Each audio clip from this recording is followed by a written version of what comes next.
Hi, welcome back to Making Business Personal. Today, we're going to talk about the greatest leaders the world has ever known.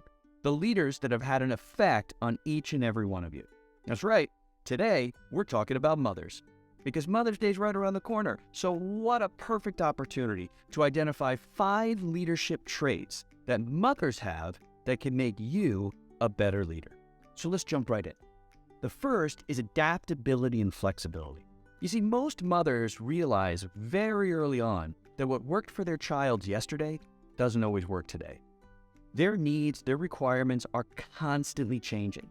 And if mothers rely on what worked yesterday or the week before to have a successful week in the future, they find that doesn't always work. Well, how does that pertain to your team? What are you doing to manage the needs of your team in an ever-changing landscape? Whether it's the landscape of your organization or the landscape of the world in general. People's needs change. Even someone who's been at your organization for 15 or 20 years doesn't need today what they needed yesterday. They might need more, they might need less. But a good mother can see that their child has to grow. And they grow off of different things. What helped them sleep when they were 5 years old might prevent them from sleeping when they're 10 years old. So what helped your team grow 5 years ago might prevent them from growing now. What helped them grow last quarter might prevent them from growing now. And what prevented them from growing last quarter might help them now. You've got to be flexible. You've got to adapt to the changes in markets, changes in customer needs, changes in team dynamics. When you lose some of your top talent, how does that affect the rest of the team? And how can you adapt to that, to harness that energy rather than dwell in the darkness of that loss? So, be adaptable, be flexible.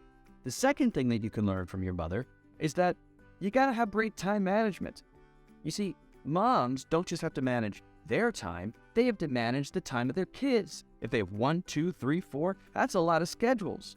Are you getting them up on time? Are they having their breakfast on time? Are they getting in the bath on time? Are they getting to school on time? Are they getting their homework done on time? All the while managing her own calendar.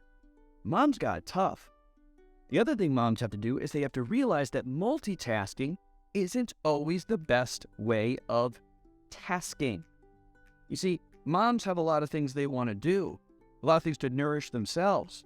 And they realized that sometimes the best way to nourish themselves is to have someone else watch the kids, or have the kids in quiet time, or reading, or playing with their friends or their siblings, and they take that time on their own. Other times they realize that the kid needs more time right now. And so this idea of monotasking, focusing on what is most important, moms are incredible at that. They see what needs to be attended to, and they sacrifice everything else, and they attend to that, including themselves. Well, as a leader, are you doing that? Or are you spreading your attention too thin?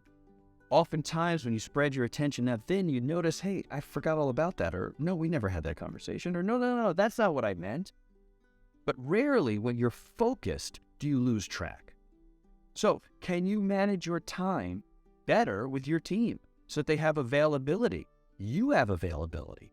That you're able to get your work done and empower them to get theirs done. The third thing that you can learn from mothers is empathy. Yeah, emotional intelligence. Mothers got to learn empathy pretty darn quickly. They've got to learn that their child doesn't always tell them how they feel. They've got to learn that their child is sometimes upset, their child needs something, and they've got to recognize that. But that doesn't mean that they sympathize with them. It doesn't mean they give them everything they want, but they do let that child feel heard. They're there for them. I just heard a new friend say the other day, always be there.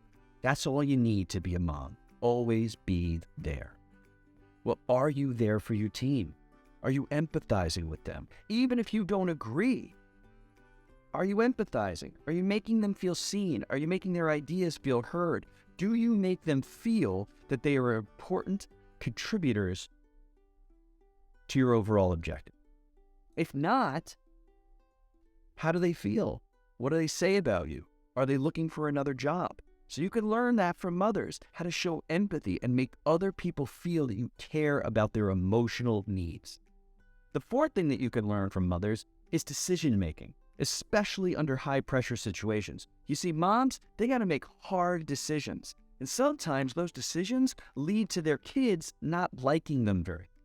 Because it's not a mother's job to be liked by their child. It's a mother's job to keep their children alive and give them every opportunity to thrive. So sometimes that means not giving your child what they want. Sometimes that means defining what your child needs. And that's difficult to do, especially when a child's in the middle of an emotional breakdown and all you want to do is give them that extra piece of candy so that they'll stop crying. But in the long run, it might not be good. Sometimes a mother has to step in and say, I don't want you spending time with those kids anymore. Sometimes a mother has to step in and say, no, you cannot wear your hair like that. Sometimes a mother has to step in and say, if you go to this school, you will have a better opportunity to survive and to thrive and to be who you want to be.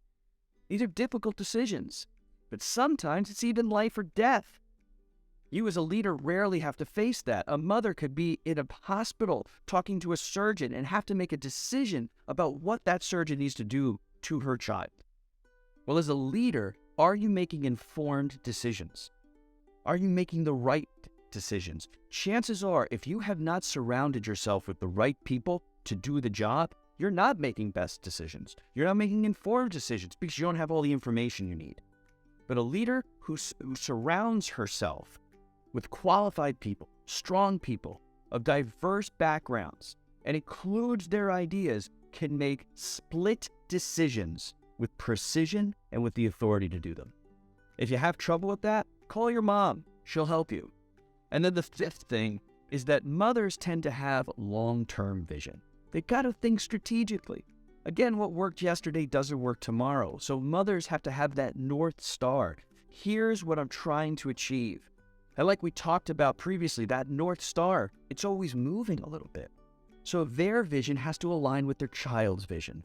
This is what leaders face all the time. When new hires come in, when people come from other divisions, they'll look to you. They'll look to you for support. They'll look to you for guidance. But eventually, they're going to grow. And they're going to have their own ideas. They're going to have their own visions. Well, you as a leader can learn from your mother. How do you align your vision with the visions of your team? And how do you align those with the visions of your organization? That's not easy. Again, if you need help, call your mom. She'll help you. So, adaptability, time management, empathy, decision-making, and having a long-term clear vision. Those are 5 things that we can learn from our moms. And I learned from the best. Marie Weiss, my mother, she is a saint because any other mother would have put me up for adoption long ago. I learned from a saint. And I get to learn every day from my wife, Grace Serrano. She's incredible. She teaches me every day. And I get to learn from her mother, Grace Serrano Martinez. So to those 3 mothers who have helped shape me, I give you my eternal thanks. If I don't say I love you enough, here it is memorialized forever. I love you. So, thanks to all the moms out there. Thanks for making us great leaders, and thanks for showing us how to do what we do.